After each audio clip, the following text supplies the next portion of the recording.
So there's been a drastic change in tone from MAGA after the Charlie Kirk killer was revealed to be a white young man from a gun-loving conservative family. Nancy Mace, a US MAGA politician, claims that the shooter was a leftist or was supporting trans people before we knew anything about the suspect.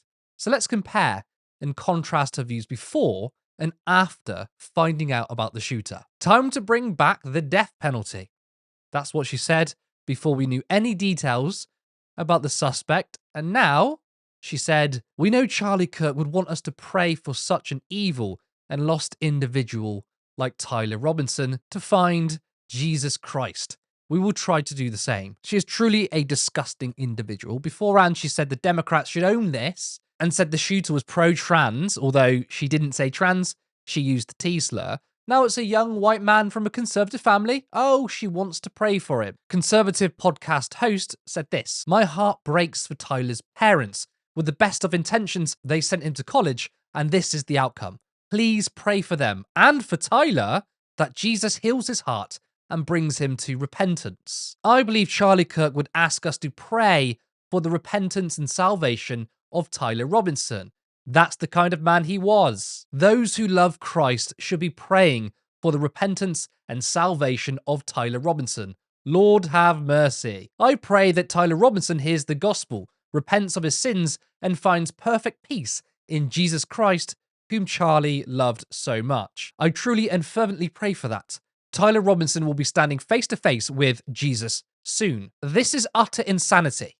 The truth is, the right wing are pure projectionists. They accuse others of who they are. They support violence if it's not one of them, then claim that's the left. This is what TV presenter Lembit Opik said. Sky, Talk, ITV, Telegraph, BBC, and others condemned Charlie Kirk as far-right or extreme after his murder. This shameful and misleading reporting exposes the moral bankruptcy and gaslighting by a godless mainstream media of a visionary Christian. Now, for years, GOP politicians have called people demonic, baby killers, and traitors. When it comes to acts of violence, I've already covered the statistics that show that the American right are extremist and perpetuate most of the political violence. I'm sorry, but that is the truth. And I'm sick of this both sides nonsense. The right wing are empirically more violent. Both in the UK and the US, the right wing are the violent ones. The two biggest forms of extremists is Islamists and right-wing violence. Please show me the people that commit violent acts of those who want to abolish the state and class system, right?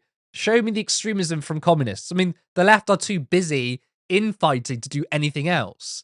And who is being radicalized by AOC? I mean, what's her politics? Universal healthcare, free college, higher taxes on the wealthy. But what do MAGA Republicans call for? Nationalism, a Christian theocracy, ruled by the Bible. They care about the profits of gun manufacturers rather than gun deaths. These sides are not the same. And then you've got centrist melts think that, calling for universal healthcare is equally radical as Christian nationalism, which, that's the way they act anyway. It's becoming more and more apparent that the shooter was a right-wing Groyper. Now, if you don't know what that is, this is a basic explanation. The Groypers, sometimes called the Groyper Army, are a group of alt-right white nationalist and Christian nationalist activists led by Nick Fuentes. Members of the group have attempted to introduce alt-right politics into mainstream conservatism in the United States and participated in the January 6th United States Capitol attack and the protests leading up to it. They have targeted other conservative groups and individuals whose agendas they view as too moderate and insufficiently nationalist. The Groyper movement have been described as white nationalist, homophobic, nativist, fascist, sexist, anti-Semitic, and an attempt to rebrand the declining alt-right movement. The assumption is that if a right-wing figure is a victim of an attack, then the perpetrator must be left-wing. But time and time again, it comes from the right. Young men, particularly who go down a far-right rabbit hole online, they become radicalized, who think that people like Charlie Kirk are sellouts. And that Nick Fuentes, he is a straight-up Nazi. And by the way, he will admit that, right? He'll say he's a Nazi. He attacked Charlie Kirk. He called him a fascist, a globalist. It's been reported that Tyler Robinson followed him. It's also been reported that he followed Laura Loomer, another MAGA fanatic. She went on the attack against Kirk. In a now deleted post, She said, "I don't ever want to hear Charlie Kirk claim he is pro-Trump ever again.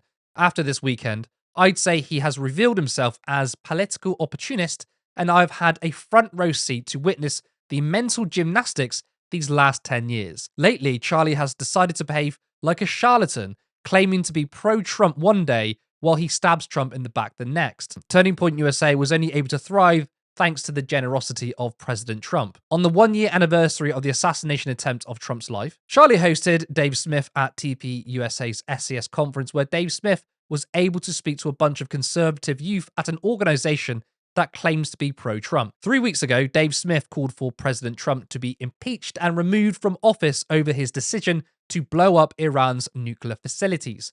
Charlie played both sides of the Iran issue on his show, as we all saw, because he wants to play both sides of the aisle. The honourable thing to do is to have a position and actually defend it to the death instead of flip-flopping. So it's increasingly likely that Tyler was radicalised to the extreme right and believed Kirk was a sellout. The extreme right wing has become an industry online. Steve Bannon is one of the proponents of this. I mean, he used the internet to find disaffected young men. There isn't the same for the left.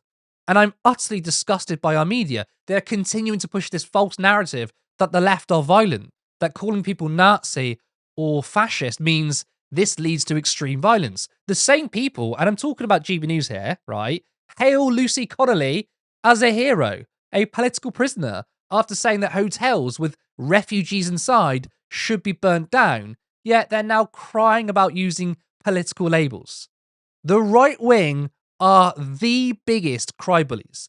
They say what they want with impunity and then kick and scream about others. It's truly pathetic. Now we have the right-wing cancel culture machine in full force. Just check this out. Breaking: a searchable database of more than 20,000 people celebrating Charlie Kirk's murder will soon be available. And there's a literal website documenting people mocking his death. But not just that, it includes people who are just pointing out the irony of his support for guns. They are including people who are just being critical of him. The aim is to dox these people, get them fired. And to be honest, maybe more. I mean, it's putting these people's lives in danger. And I happen to think, right, that you shouldn't be doxed or fired from a job for mocking or celebrating a death. Seriously, I support free speech. Advocating and inciting violence, now that is different, right? But if people make dark jokes, I don't think they should be fired. And I'd say the same if people mocked the deaths of the left. Most people are just not serious about it. They just have fucked up dark humor. It's not something that you need to take seriously. But again, the right wing don't care if these things are said against the left, but when it's against one of their own, they're literally starting up websites with databases. The only scenario where I think people should be fired is if they are being bigoted to an entire community. You know, if you're racist, that's different because you're not mocking an individual, you're mocking an entire group in which a member of said group could be working with that person. But the right wing who cry about cancel culture are on the warpath. Now, some of you might be thinking, why are you covering this so much? I mean, this is the UK, not the US. And I think that is a fair point.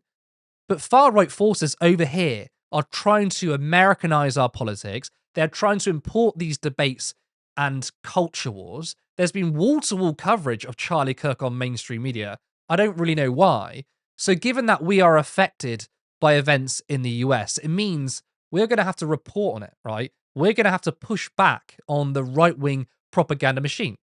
Now, this video isn't related to the shooting, but I wanted to leave you with this. This is a Fox News anchor suggesting homeless people should be killed. And people want to claim the left are the violent ones.